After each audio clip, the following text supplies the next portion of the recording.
Good morning. Welcome to my travel window. Today's episode will start a new series called Tales from the Road. It's taken from a series of correspondence that I had with a good friend that started during the pandemic when neither of us were able to travel and we weren't able to meet together. So what we would do is share coffee from afar and words that described our adventures together in travel. ¿Dónde estamos? AKA Lost in Madrid.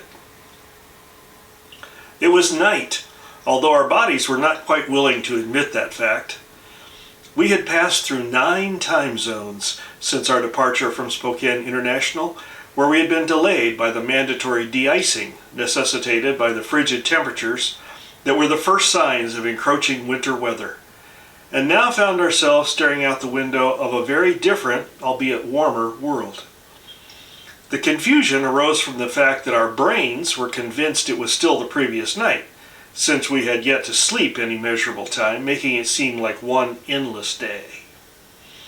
But our stomachs, having been fed regularly in transit, had accurately tracked the hours and were now preparing for what would soon be lunchtime in Spokane.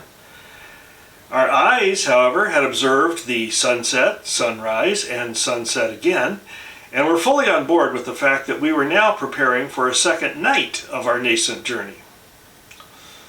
While these various body parts were in open debate, attempting to reconcile their perceptive differences with one another, the driver of the conveyance with which we now found ourselves was experiencing a cognitive dissonance of his own. The mission was simple enough.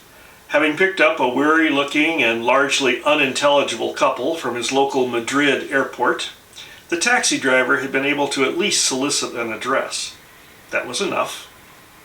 Recognizing it as located in the heart of the old city, he proceeded to enter the details into his phone GPS, and the trio headed off.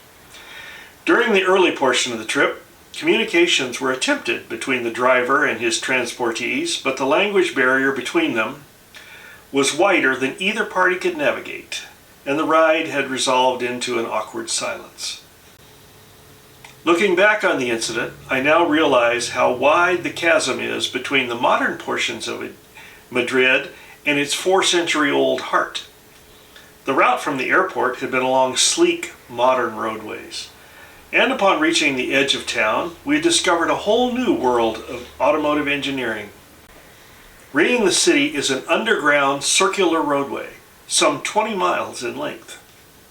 It has the slightly claustrophobic feel of being in a subway tunnel, but we were rocketing along at 45 miles an hour in a car, with lighting just sufficient to let you know there were intersections coming. This, of course, added to the general sense of bodily confusion. Already having no agreed-upon sense of time, we had equal confusion of space. Adrenaline has many virtues. One of these is the ability to shut down debate and get all parties to focus on the here and now. By the time we emerged from the tunnel and witnessed for the first time the narrow, confused streets of the Habsburg-era city, the call had gone out for all body parts to quit debating and focus on the task at hand. 10 minutes later, after our third circuit of the same Madrid terrain without success, all internal debates regarding time and space had ceased. The field marshal had mobilized his body forces, and all hands were on deck, focused on the one task remaining, getting out of this vehicle and into our appointed Airbnb lodgings. The final leg of this journey had started hopefully enough. Watching the GPS, we could see where we were and our ultimate destination. We began to relax a bit.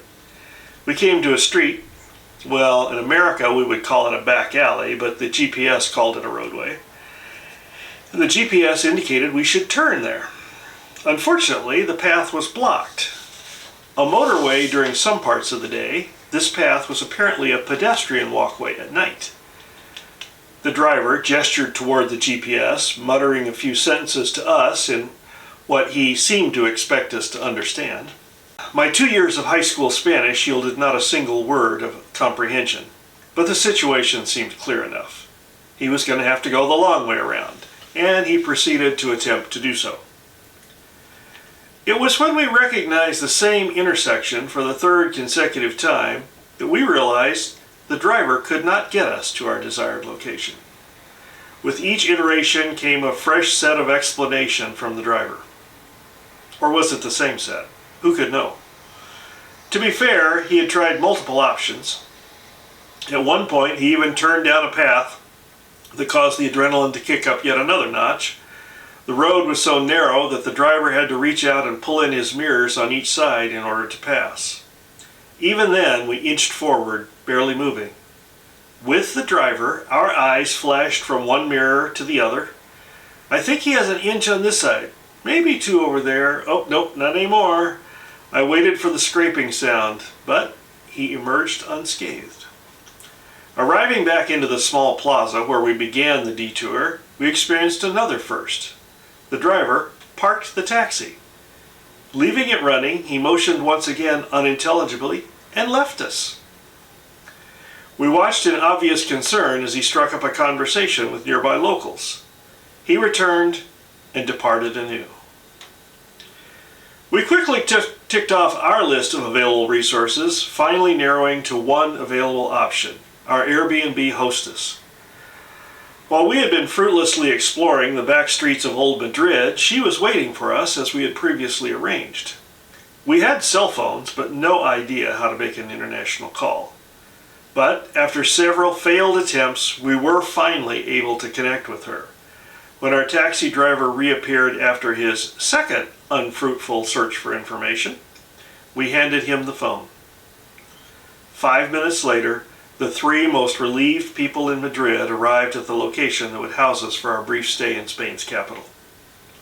The following morning, we would explore the area around us.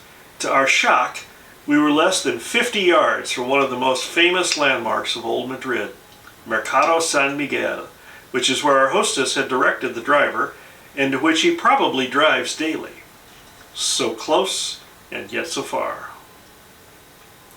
Roaming the delightful interior of the Mercado with the greatest concentration of fresh food on display that we had ever seen, we marveled. Day one, we already knew it would be an adventure. Surely the rest of the trip cannot top that first day. Oh yes, it can. Until next time, safe travels.